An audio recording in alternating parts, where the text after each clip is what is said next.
tassa bhagavato arahato samma sambuddhassa.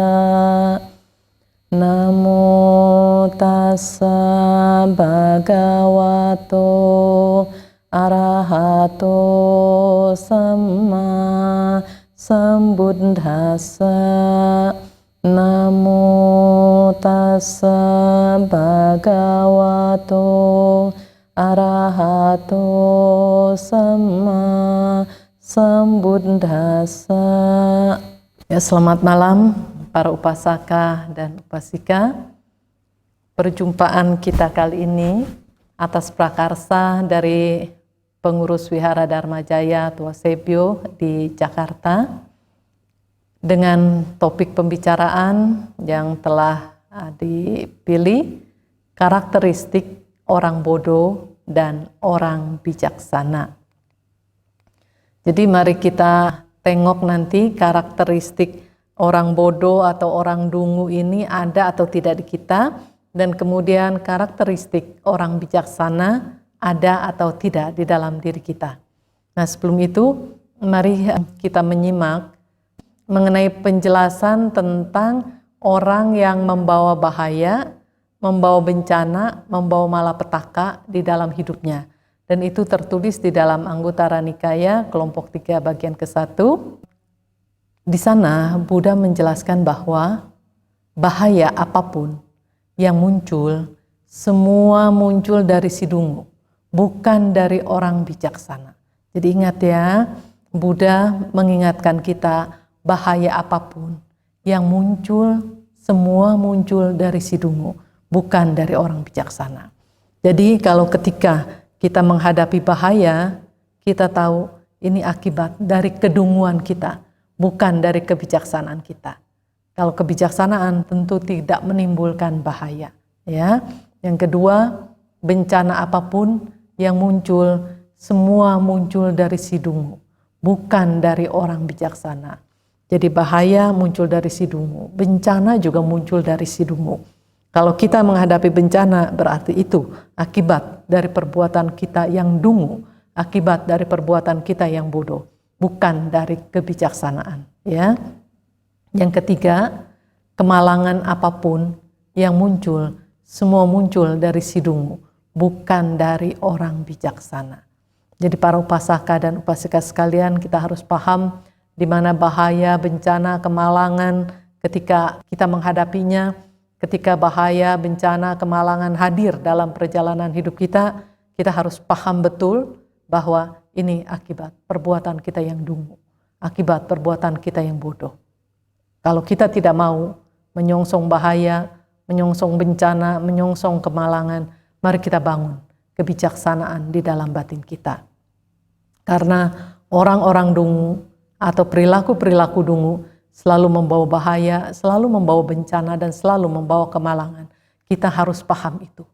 Bila semua dari kita tidak mau menyongsong bahaya, bencana maupun kemalangan, mari kita rubah kita punya perilaku, mari kita rubah kebiasaan-kebiasaan kita, dan berusahalah menjadi orang yang bijaksana. Karena orang bijaksana tidak membawa bahaya. Orang bijaksana tidak membawa bencana. Orang bijaksana tidak membawa kemalangan. Para upasaka dan upasika sekalian, coba kita renungkan baik-baik. Betulkan kalau kita melakukan tindakan berdasarkan kebijaksanaan, tidak ada bahaya yang menjadi buahnya. Tidak ada bencana yang menjadi buahnya. Tidak ada kemalangan yang menjadi buahnya. Jadi kalau kita bertindak dengan bijaksana, apa yang menjadi buahnya?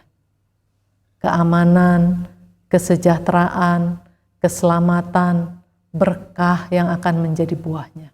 Bahkan kita akan menuntun diri kita, menempatkan diri kita di tempat yang aman, di tempat yang menuju jalan kebenaran, sampai akhirnya kita bisa masuk di dalam jalan kebenaran itu, berdiam di dalam jalan kebenaran, mendapatkan pembebasan dari usaha kita sendiri, mendapatkan pembebasan dari segala derita, bebas dari segala bahaya, bencana, dan kemalangan. bahkan kita akan mencapai kebahagiaan sejati. Para upasaka dan upasika, mari kita berpikir dengan seksama agar memahami bahwa kandungan dari kedunguan itu memiliki potensi yang membawa bahaya, bencana, dan kemalangan.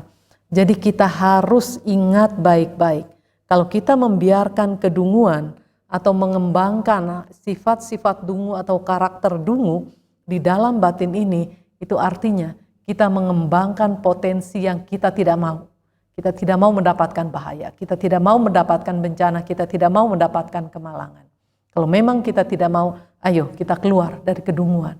Mari kita masuk ke dalam proses kebijaksanaan, agar benar-benar kita bisa memiliki kebijaksanaan. Bukan cuman kita saja, bukan cuman kita saja yang kalau dungu mendapatkan itu. Orang lain juga sama.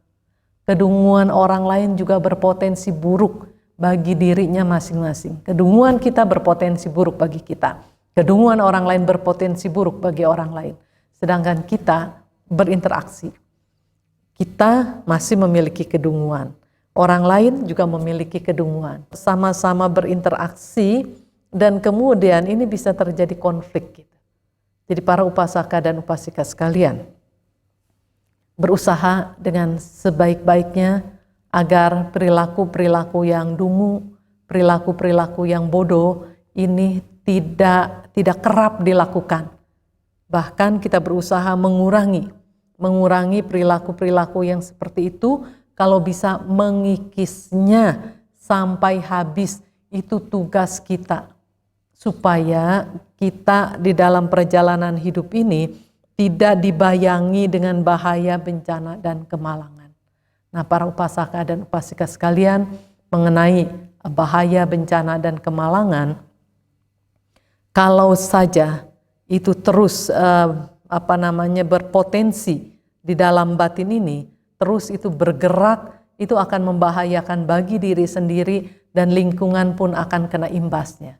Kalau kita perhatikan, ketika ada orang lain yang berperilaku dungu dan kita kena imbasnya, kita saja sudah merasa berat, apalagi orang yang bersangkutan. Demikian juga sebaliknya. Ketika kita berperilaku dungu, orang-orang yang kena imbasnya dari perilaku kita saja, dia mengalami beratnya berhubungan, berkumpul, berinteraksi dengan orang dungu. Apalagi si pelakunya, ya. Para upasaka dan upasika sekalian, kalau kita mau merenung, kalau kita mau berpikir, atau kita katakanlah menengok sebentar ke pengetahuan yang kita miliki, bahwa ada orang-orang, ada makhluk-makhluk yang ada di alam menderita, ada makhluk-makhluk yang ada di alam manusia, ada makhluk-makhluk yang ada di alam bahagia. Nah, sekarang berkaitan dengan makhluk-makhluk yang berada di alam menderita, dari dulu yang lampau-lampau, sekarang maupun yang akan datang, makhluk-makhluk terlahir di alam menderita itu karena kedunguannya. Karena memiliki karakteristik orang bodoh, memiliki karakteristik yang dungu, maka makhluk-makhluk lahir di alam menderita. Dulu, sekarang, maupun yang akan datang. Nah, para upasaka dan upasika sekalian, mari kita hati-hati dalam perjalanan hidup ini, agar kita tidak menambah jumlah makhluk yang ada di alam menderita. Jadi mari kita berjuang agar perlahan tapi pasti kebijaksanaan semakin hari semakin tumbuh di dalam batinnya kita. Para upasaka dan upasika sekalian, kalau di dalam batin ini kebijaksanaan tidak berkembang, waktu yang kita lewati tentu akan diisi dengan perilaku-perilaku yang tidak sesuai. Ketika waktu yang dilewati diisi dengan perilaku-perilaku yang tidak sesuai, buah pahit akan menjadi milik kita. Akibat-akibat buruk akan hadir di dalam perjalanan hidup kita. Untuk itu, mari kita berusaha mengenali karakteristik orang dungu, dan mari kita kenali juga karakteristik orang bijaksana. Nah, mari sekarang kita simak bersama Anggutara Nikaya kelompok 3 poin 2 mengenai karakteristik. Di sana tertulis, para biku, si dungu dikarakteristikan oleh perbuatannya. Orang bijaksana dikarakteristikan oleh perbuatannya. Kebijaksanaan bersinar dalam manifestasinya. Para biku, seorang yang memiliki 3 kualitas harus dikenali sebagai orang dungu. Apakah 3 ini? Perbuatan buruk melalui jasmani, perbuatan buruk melalui ucapan, dan perbuatan buruk melalui pikiran. Seorang yang memiliki ketiga kualitas ini harus dikenali sebagai seorang dungu. Seorang yang memiliki 3 kualitas harus dikenali sebagai seorang bijaksana. Apakah 3 ini? Perbuatan baik melalui jasmani, perbuatan baik melalui ucapan, perbuatan baik melalui pikiran. Seorang yang memiliki ketiga kualitas ini harus dikenali sebagai seorang bijaksana. Oleh karena itu, para biku, kalian harus berlatih sebagai berikut. Kami akan menghindari ketiga kualitas yang dengan memilikinya maka seseorang dikenal sebagai orang dungu, dan kami akan menjalankan dan mempraktekkan ketiga kualitas yang dengan memilikinya maka seseorang dikenal sebagai orang bijaksana. Demikianlah kalian harus berlatih. Nah, sekarang para upasaka dan upasika, apakah kita masih memiliki atau sudah tidak memiliki kualitas orang dungu atau kualitas orang bodoh? Bila kita masih memilikinya, alangkah baiknya kalau kita mengetahuinya. Mari kita simak dalam Dhammapada syair 63 tertulis, bila orang bodoh dapat menyadari kebodohannya, maka ia dapat dikatakan bijaksana. Tetapi orang bodoh yang menganggap dirinya bijaksana, sesungguhnya dialah yang disebut orang bodoh. Jadi, kalau kita masih punya kualitas orang bodoh atau dungu dan mengetahuinya, itu artinya kita masih memiliki kebijaksanaan. Kalau kita punya tapi kita tidak mengetahuinya, bahkan merasa diri ini adalah orang yang paling benar, orang yang paling baik, orang yang paling bijaksana, itulah sesungguhnya orang yang benar-benar bodoh. Namun para upasaka dan upasika sekalian, banyak manusia yang terus membiarkan kemerosotan moralnya terjadi dan tidak mau belajar tentang Dhamma, dan atau bahkan tidak berkesempatan bersentuhan dengan Dhamma, sehingga tidak mengenali kalau dirinya bodoh atau dungu. Bahkan banyak yang bangga dengan perilakunya yang sesungguhnya masuk dalam karakteristik orang bodoh atau orang dungu yang dimaksud tersebut. Contoh, banyak kejadian misalnya begini, seseorang setelah berhasil membuli orang lain, dia bisa tertawa gembira, bercerita dengan bangganya, bercerita dengan hebohnya. Bahkan ketika melihat ketidaknyamanan atau kesengsaraan dari orang yang dibulinya, itu ada kepuasan di dalam batinnya. Para upasaka dan upasika sekalian, kalau menempatkan diri di posisi yang seperti itu sungguh mengerikan.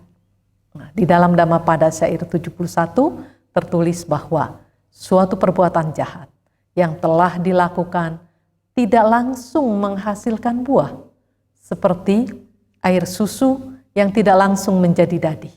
Demikian pula perbuatan jahat itu membara mengikuti orang bodoh seperti api yang ditutupi abu. Jadi para upasaka dan upasika sekalian, jangan merasa aman.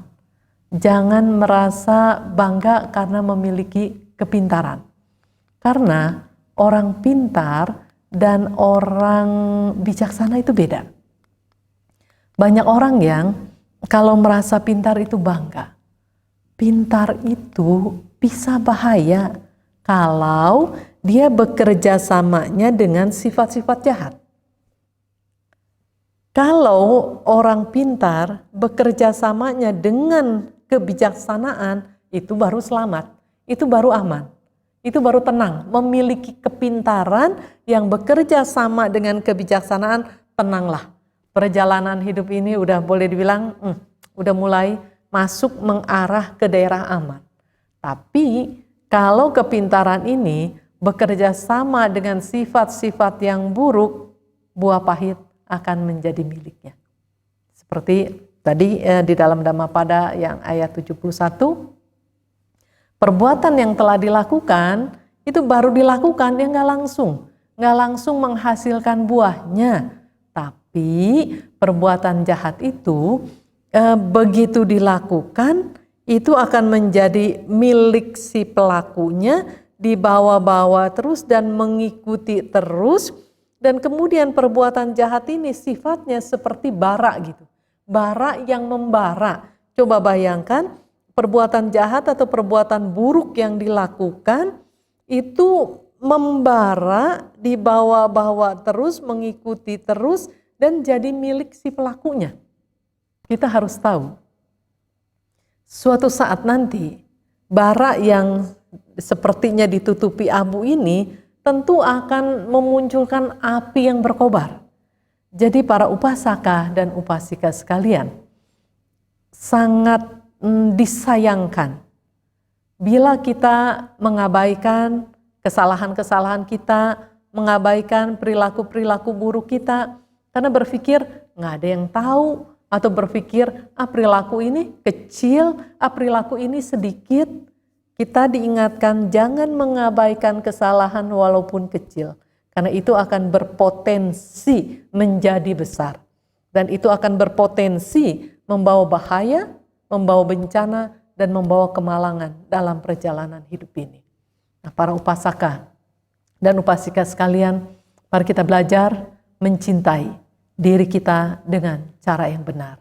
Oleh karena itu, kita harus mengerti betapa penting dan perlunya kita mengenal diri sendiri dengan bijaksana. Kita penting sekali untuk berusaha mengenal diri sendiri ini dengan cara bijaksana. Bukan mengenal diri sendiri ini seperti yang, saya maunya begini, saya maunya begitu, saya ingin menjadi ini, saya ingin menjadi itu. Bukan mengenali dirinya seperti orang yang mengelabui gitu, atau yang terkelabui.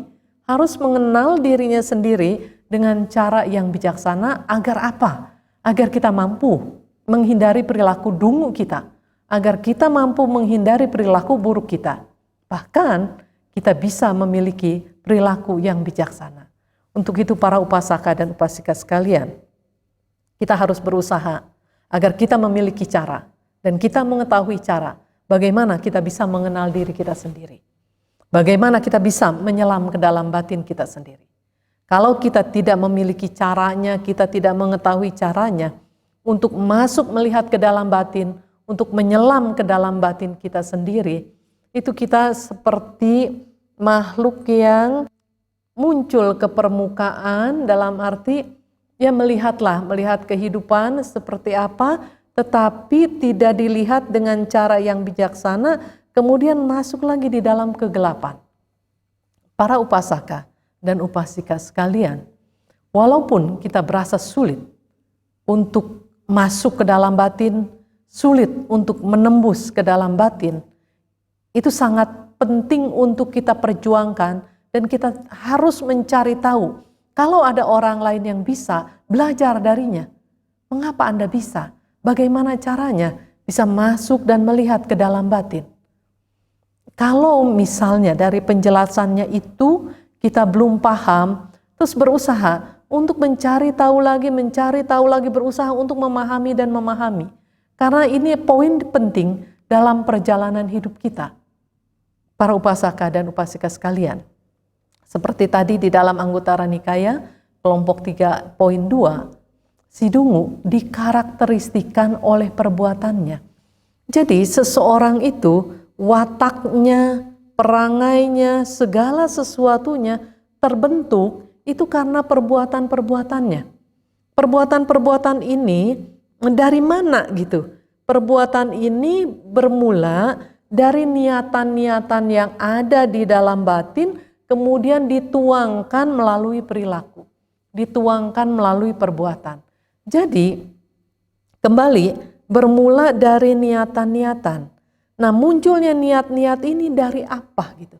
Dari kontak 6 indera kita dengan objeknya masing-masing, dan di situ ada proses kesan, proses perasaan, dan lain sebagainya, akhirnya sampai masuk ke dalam proses kehendak, proses niat untuk melakukan apapun gitu. Jadi para upasaka dan upasika sekalian, kita harus berusaha mengendalikan pikiran kita agar niatan-niatan yang muncul ini niatan-niatan yang baik sehingga bisa dituangkan melalui perbuatan. Nah, ketika perbuatan-perbuatan baik ini kita tuangkan melalui perilakunya kita, akhirnya karakteristik perbuatan-perbuatan yang baik ini, karakteristik dari yang kita miliki ini, dari watak yang ada, perangai dan lain sebagainya, ini memperlihatkan bahwa ini karakteristik orang yang bijaksana. Karena apa? Karena perbuatannya. Jadi orang yang buruk dilihat dari perbuatannya, orang yang baik pun dilihat dari perbuatannya. Perbuatan yang dituangkan melalui pikiran, ucapan, dan tindakan jasmani ini. Nah, cuma para upasaka dan upasika sekalian, kalau kita tidak bijaksana di dalam melihat perbuatan, baik perbuatan diri sendiri maupun perbuatan orang lain, kita seringkali tertipu. Kalau kita tidak bijaksana, kita bisa tertipu dengan perbuatan kita sendiri. Kalau kita juga tidak bijaksana melihat perilaku orang lain, kita juga tertipu oleh perilaku orang lain. Mungkin ada yang bertanya, kok bisa sih diri sendiri menipu diri sendiri? Yaitu karena dungu. Kalau nggak dungu, nggak mungkin diri sendiri menipu diri sendiri. Bagaimana diri sendiri menipu diri sendiri? Begini para upasaka dan upasika sekalian, sebagaimana yang kita pahami, sebagaimana juga yang sering kali kita dengar dari orang lain, bahwa katanya kalau mau melakukan perbuatan-perbuatan baik atau ingin menjadi orang yang baik, katanya itu susah. Tapi kalau menjadi orang yang tidak baik, katanya itu mudah. Begini, bagi orang yang terbiasa melakukan perbuatan baik itu tidak susah dilakukan. Bagi orang yang biasa melakukan perbuatan buruk itu tidak susah dilakukan. Nah, sekarang katakanlah ada orang yang kadang berperilaku baik, kadang berperilaku buruk. Ya contohnya kita lah. Kadang kita berperilaku baik, kadang kita berperilaku buruk. Terus secara umum disadari katanya kalau mau baik itu susah. Kalau mau perilaku buruk itu gampang. Cenderung orang memilih perilaku yang gampang daripada perilaku yang susah. Walaupun perilaku-perilaku yang nampaknya ini susah akan menghasilkan sesuatu yang baik. Karena dipikir di awalnya susah, dipikir di awalnya ini berat, orang lebih suka mencari yang gampang. Nah, para upasaka dan upasika sekalian, kita harus hati-hati. Dan kita harus ingat, perbuatan baik itu susah hanya karena belum biasa. Tapi kalau kita sudah membiasakan diri di dalam perbuatan baik, maka itu akan menjadi mudah. Kalau perbuatan baik itu akhirnya menjadi mudah, kita berhenti menipu diri kita sendiri. Kalau ada orang yang memiliki kebiasaan mudah melakukan perbuatan-perbuatan salah, di situ tipuan-tipuan terhadap diri sendiri berlangsung dan berlangsung terus. Kenapa disebut tipuan? Karena pada dasarnya semua makhluk mencari kebahagiaan. Pada dasarnya semua makhluk mencari kebenaran. Lalu kalau semua makhluk pada dasarnya mencari kebahagiaan, pada dasarnya mencari kebenaran, hanya karena merasa susah melakukan perbuatan baik, maka dia menghentikan itu, bahkan menjurus melakukan perbuatan-perbuatan salah, itu artinya menipu diri sendiri. Yang dibutuhkan kebahagiaan, yang dibutuhkan kebenaran, tetapi yang dilakukan yang tidak mengarah ke situ. Penipuan terhadap diri sendiri berbuah apa? Berbuah pahit dan sungguh buruk akibatnya. Jadi para upasaka dan upasika sekalian, belajar berhenti menipu diri sendiri. Lanjut sekarang berkaitan dengan orang lain. Kita sudah tertipu oleh diri sendiri seandainya kita melakukan perbuatan-perbuatan yang salah, belum lagi kita juga tertipu dengan perilaku-perilaku orang lain.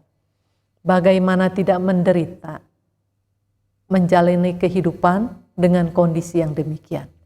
Diri sendiri menipu, orang lain juga menipu.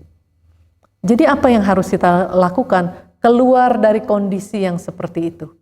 Karena kalau kita tidak keluar dari kondisi seperti itu, maka perjalanan kehidupan kita di dalam samsara semakin hari semakin panjang. Bukan semakin hari semakin pendek.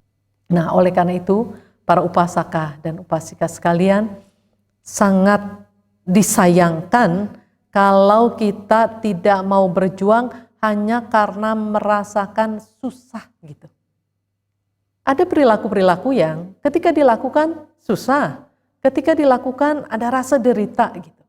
Tapi kalau hasilnya membuahkan kebahagiaan, kita sungguh sangat patut untuk melakukannya. Lalu kebalikannya, kalau awalnya perbuatan-perbuatan itu dilakukan menyenangkan, dilakukan dengan sangat mudahnya, tapi kalau dia menghasilkan penderitaan, sebaiknya kita stop.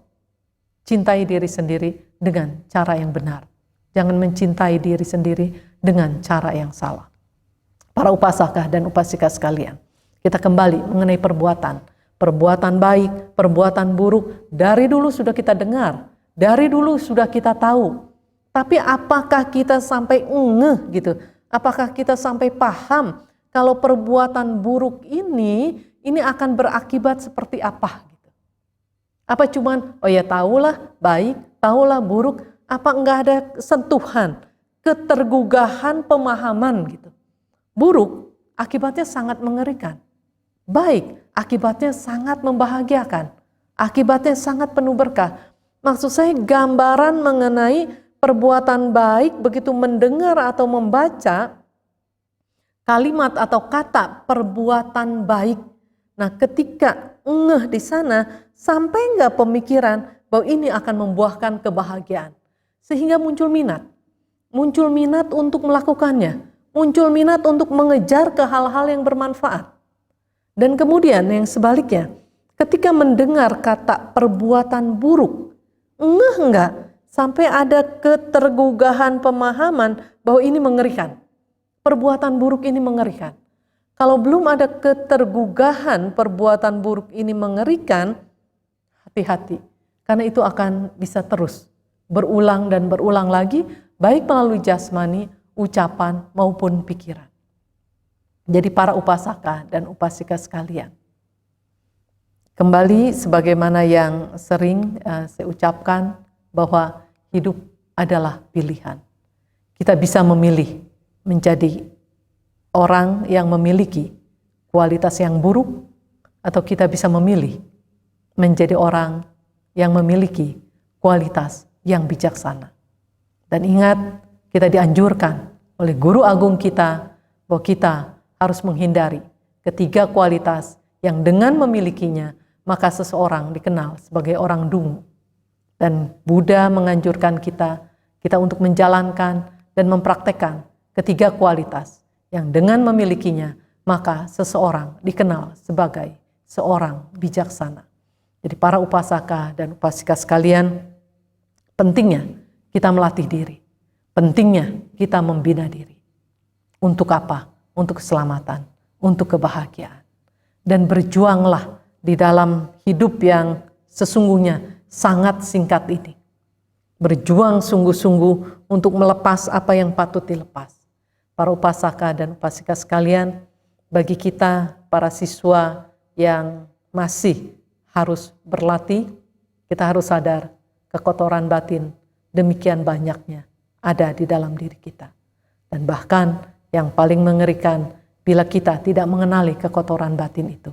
Ketika ia muncul ke permukaannya atau ketika ia bersemayam di dalam batin ini. Jadi mari kita gunakan kepintaran kita yang biasanya dulu kepintaran-kepintaran ini kita gunakan untuk melihat perilaku-perilaku buruk, perilaku-perilaku salah orang lain. Sekarang kepintaran itu mari kita gunakan untuk melihat perilaku-perilaku buruk kita yang mana, yang sudah ada di dalam batin ini, dan kemudian bagaimana caranya perilaku-perilaku buruk yang ada di dalam batin ini, kebiasaan-kebiasaannya, karakter-karakter yang buruk ini kita bisa lepaskan. Kita bisa keluarkan. Dan kita harus benar-benar rela melepaskannya. Kita harus paham bahwa ini adalah tidak bermanfaat, oleh karena itu saya rela melepaskannya. Dan kemudian mengenai perilaku-perilaku yang baik yang ada di dalam diri kita, walaupun kecil, kita harus menjaganya, kita harus merawatnya, kita harus melindunginya. Agar perilaku-perilaku yang baik ini tumbuh dan berkembang, dan akhirnya bisa mendominasi batinnya kita ini. Jadi para upasaka dan upasika sekalian, mari kita berjuang bersama di dalam hidup ini agar kebahagiaan yang kita inginkan menjadi kenyataan dan kita bisa membawa diri, menempatkan diri di alam yang bahagia, dan bahkan pada akhirnya kita bisa keluar dari samsara. Terima kasih.